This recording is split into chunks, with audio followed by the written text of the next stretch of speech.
Yeah, hello and welcome to this video covering the game between Quirked and GnarlyGoat. Yeah, this is kind of a an opening that I know know something about. We got the Nimzo Indian with f3, and GnarlyGoat actually plays the line that I had recommended in my Nimzo Indian book.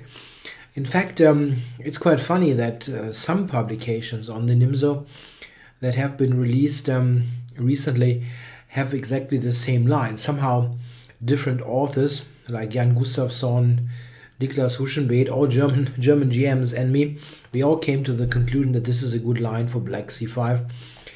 Okay, let's see. c5, white goes d5, black castles, and white goes e4.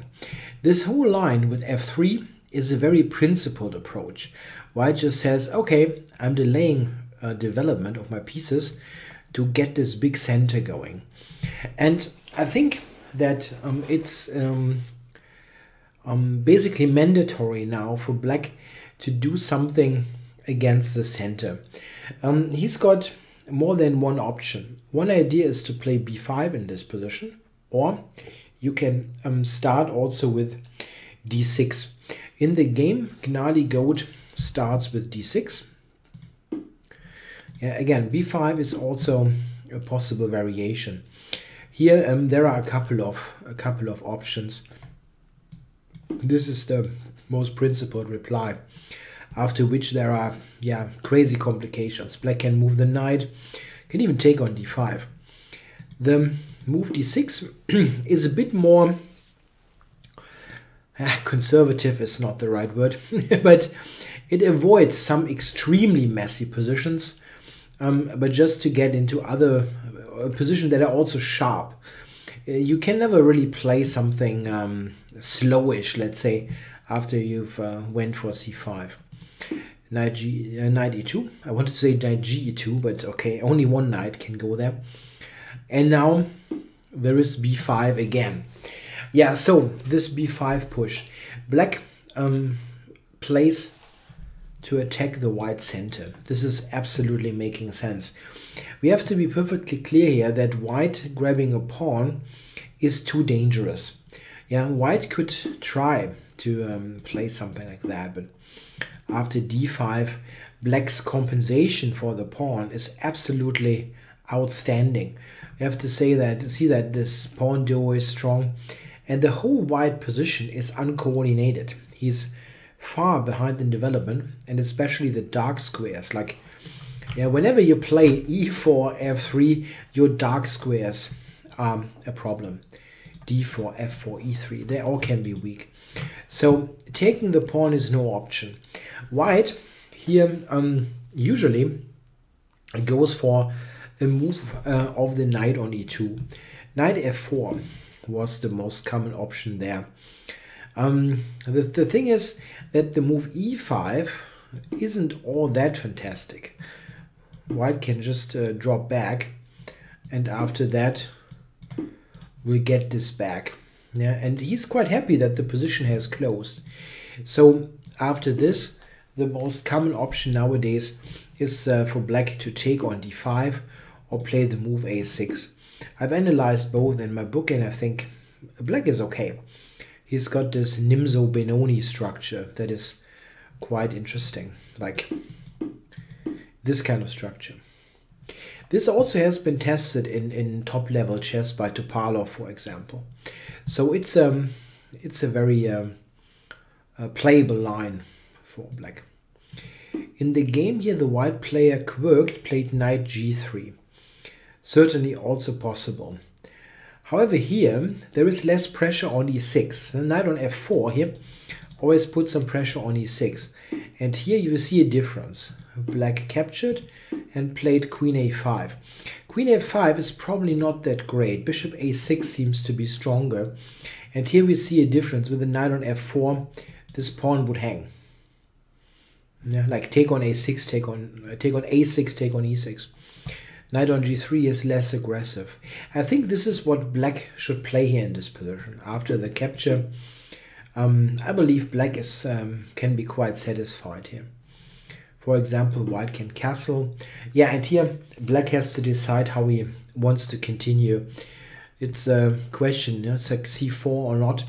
Can be interesting. c4 gives the knight a good square on c5. I think this is better than the move queen a5. Queen a5 looks perfectly normal, but in fact can be met with a very strong reply that the white player quirked here also played. You have to see that, I'm sorry, you have to see that white does not, he castled, let me do it like that. He castled, this is a very strong move. You have to see that white also could have just played bishop d2, but this is not so great. It covers this reliably, but after bishop a6, this is not bad for black at all. Yeah, what is white supposed to do here? Like taking? Yeah, now white cannot castle. Just ignoring this threat on c3 is just a nice way to play it. Just gives black this opportunity to take on c3 twice. In fact, I believe black shouldn't actually take. He should still play bishop a6. And this is probably okay for him. Yeah, for example, after the capture, black cannot be in bad shape here. Yeah, if white tries to do something here like this, there's just rook e8. And you can argue that white maybe has a slightly better structure, but nothing serious going on. Black, however, decided to, yeah, basically don't believe white and grab this pawn. It's a very understandable decision. It looks like a very strong move, actually. Black is attacking the rook and the bishop, but white played a really great sacrifice here with this pawn sack and actually followed up with putting the rook here yeah, for the taking. Interestingly enough, taking this leads to a very nice position for white. It wasn't played, by the way, but let's show. Yes, like here, bishop e3, and now look at the queen. If it goes to e5, f4 traps the queen. I mean, black is a rook up at the moment, so the game continues. I mean, white should win here, but still, it's not like queen down. Best is to get, of course, a rook here. So that then white is a pawn down just by pure counting. But look at the position more closely. Here, white is better. What is black supposed to do? He would absolutely love to take here. But we see that in this sequence, the rook here is impossible to keep. I mean, mechanically, yeah, there's a tactic. This is a tactic. The queen takes, bishop a6, check. But white will take this. And one thing that's very important, the knight here is ready to jump to f5. It's really interesting. If black grabs the rook, this position here, this position, check. White being a pawn down is actually very favorable for him. Note that e5, blocking everything. This is actually the most logical looking move, yeah, to block things and then try to consolidate. This is met with bishop g5, which is also a bit of a problem for black. You cannot move the knight. If you cover it, knight f5 attacks this, and this is not covered, that you cannot cover that anymore. Yeah, like rook b8. Oh, sorry. Wanted to go here. Something like that is not fun at all. If you try to cover it, a4, a5. White has tremendous play for this pawn. He's just better. So black now had a really important choice to make, and he played it correctly. He traded queens on b3. White still has a very good position. That was the big trap. It was really nicely played that white basically baited black in taking on c3, and white is better then. Yeah, black shouldn't have taken, as we mentioned, shouldn't have taken in the first place and play bishop a6. Okay, so Now the queen was traded, and white took with the a pawn, of course, opening up the a file. And again, we can count. White is a pawn down, but he has tremendous play for it. Black now took on d5. Understandable decision, I think. e5, just to put it into perspective, bishop g5 is again strong. Now the knight now moves. This one is winning, or this alternatively looks quite bad. Yeah, this is probably a logical move. White recaptured with his pawn, and rook d8 is also good, prophylactically covering the pawn, as it will be attacked anyway. So now white played bishop f4. Yeah, hard to improve on that. That looks good. And now h6, also a sensible move, preventing any any pins, giving some room for black's king. Note that it was difficult to actually make another or a different move. It's very difficult in this position. You are completely boxed in. Yeah, here white has a couple of options. And first, I didn't like the move played in the game at all. But looking at this a little bit more closely, I think it is actually okay. I still probably wouldn't have played it. In the game, knight e4 was played. And what I dislike is that this pawn structure here is so static. In fact, white had a different idea, not making it so static. But I still think I would rather prefer to not offer any trades and try to improve the rook position a little bit more. Something like rook e1 or rook a2, just to have different options. Double here on the e file. The computer gives h3 as a move, which is a little bit too sophisticated for me.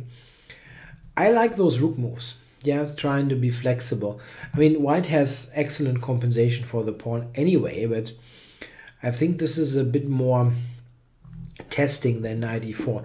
But this is not as bad as I thought. I originally thought this is just a bad idea, but it is not that straightforward. Here white has a choice again. He can play what he did in the game, forcing matters, or try to improve the situation. The computer likes, again, move like h3. It's not a bad idea, by the way, to cover this square. It still looks a little bit strange. I think I would have rather prefer one of those moves to offer double on the a file. Yeah, it's possible. White definitely has compensation. In the game, he played e5, the direct solution, the brutal solution. Yeah, okay.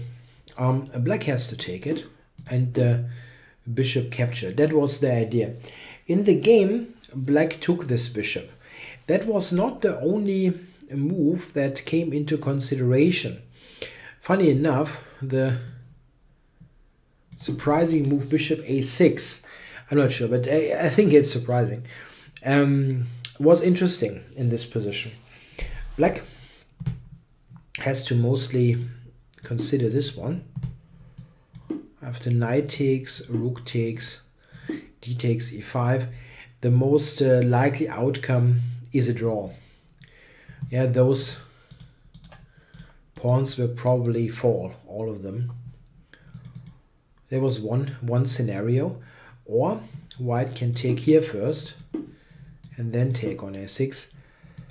This is equal material, and again I think the most common scenario is probably a draw. Black took this, however. Check. d6 check, king h8, and bishop d5. That was white's idea. Maybe he didn't actually anticipate beforehand that knight c6 was possible. I'm not sure. Knight c6 is the only move now. Otherwise, white would pick up the whole rook there on a8. So rather want to give a knight, not a rook. Takes it. Rook b8. Yeah, now a very sharp situation. White is a pawn down, but this is not so relevant. The main thing is, what about this pawn? Is that, how strong is that pawn? And yeah, I think white started correctly by taking here. We have to note that if black now would have taken the pawn, no, of Check. course not this one. Check. This would have happened, and this is a very unlucky spot where rook g6, rook f6 will win the house. It's just rook f6 is just a funny move, yeah. Making use of the doubled pin here on g6, really nice. So yeah, the pawn couldn't be taken. But what should black do? In the game, he played the move bishop e6. This is correct. And here, a d7 was played by white. This is also the only move that, yeah, keeps something going. d7 and now rook b6. This is a possible choice. The most precise move probably was, I think, rook g8. Yeah, rook g8. Just exactly where I have to turn the page in my notes. Yeah, rook g8 probably was the strongest move here. Keeping this covered and potentially allowing to go to the d7 pawn if the white rook decides to move away from the f farm. This is probably roughly equal. Something like here, rook b6, rook c7, like rook b4, potentially playing here, is probably going to end in a draw. This is what the computer is giving. King f7, takes, rook e5. Check. And here there is no way forward at the end. This is also an idea. Black will win this pawn.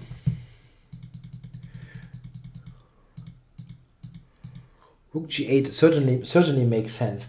However, rook b6 also doesn't look that bad. It just seems that here white can maybe keep a little something. In the game, rook c7 was played. Instead, probably rook a8 is a little bit more dangerous. It forces the trade.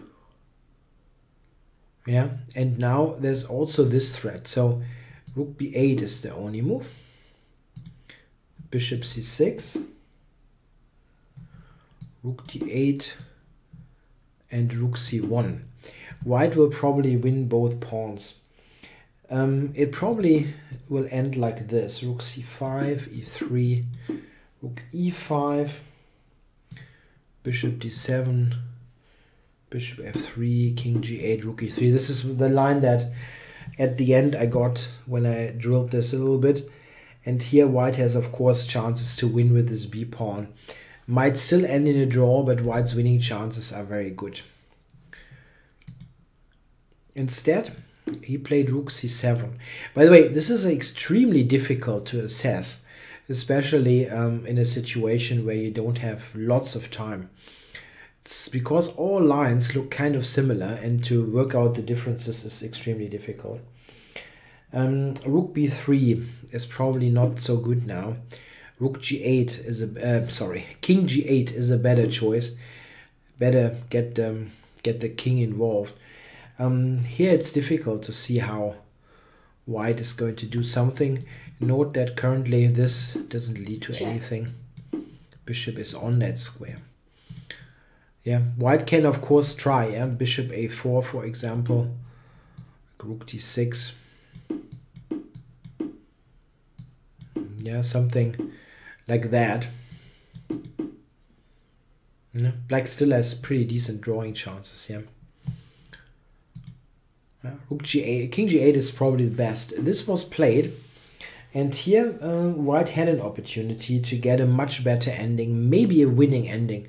I'm not 100% sure. This was played, and this doesn't help at all, but rook d1 was a good idea. The idea is actually to play rook c8 and try to win the piece at the end. Here, the best continuation was or would have been. Yeah, that's this one. Bishop b7, king h7, rook d6, bishop f5, rook c8, and now rook takes, rook b7, rook b7, bishop c8, rook c7, bishop a6, rook c5, e4, this position. I'm not 100% sure, but reasonably sure that white should win here. I tried to look that up in books, but I didn't get exactly this kind of situation with the e-pawn. I think white is very easily coming up here or here, and I think probably the e-pawn doesn't mean all that much, and with just without the e-pawn, white would win. Going to f8 and attacking g7 is the thing. Probably white wins. In any case, he had to try rook d1 here in this position. After bishop b7, rook d3, all of a sudden, this pawn on d7 was was basically gone. White tried bishop e4, rook d4, rook c8, and here taken on d7. Yeah, now rook f8 was played, and this was getting troublesome for white. He should just take here. A bit surprising that he didn't do that. After rook c5, bishop here, bishop f5, rook d6, and I think rook d1, that was my line. This is probably still going to be a draw. I don't think there's much to be done with the pawn here on e5. Many weaknesses or many pins going on. Yeah, in the game, check. This is not that clear if it is a draw. Probably it is, but the other line was a bit clearer. Rook e8, rook c8 instead, of course, also possible. Now g5, rook e5, rook c7. And the rook is behind the pawn. Probably still not enough to do all that much. King f2. King was coming up. The problem is that still white's pieces are fairly active. So yeah, bishop g6. After bishop g6, it is a draw. I mean, black has to do something else, but it's probably difficult to do something really substantial. King f6, I guess, is the best try. Something like that. White will just probably stay. Play for h4. Thing is, the move c4 always gets answered by king c3, and I think the likelihood of a draw is still relatively high. But black, of course, can try and should try. This is an immediate draw. Takes. Check. And now rook e6. The black king has to go back, otherwise he's in... yeah, I mean, this looks entirely wrong. Threatening g4. So it's... yeah, something like that is happening. So black has to go back, and here check. White's king is blocking this, and there's a barrier on the thick rank. Made a couple of more moves and agreed to draw. Yeah, I think a good fighting game, absolutely. I think the opening part of this game, if we go back, was extremely interesting. Yeah, here black probably should not grab the pawn and play bishop a6 instead. But it is very remarkable how how both players handled this. White giving up this pawn and then playing queen b3 is really extremely strong. Yeah, we've seen that this gives white very good play. And after the trade, black was also under pressure. I think that still, instead of knight e4, I think keeping more pressure with rook a2 or something like that was more interesting. Not trading so much. I think what white actually maybe I cannot really tell, but maybe white did not anticipate knight c6 when he opted for this whole sequence. And here again there were some chances for white with the d-pawn, but black is precise. A draw is probably quite a logical result. Yeah, I hope you liked the coverage of this game. I think it was a really interesting game. Thanks for watching.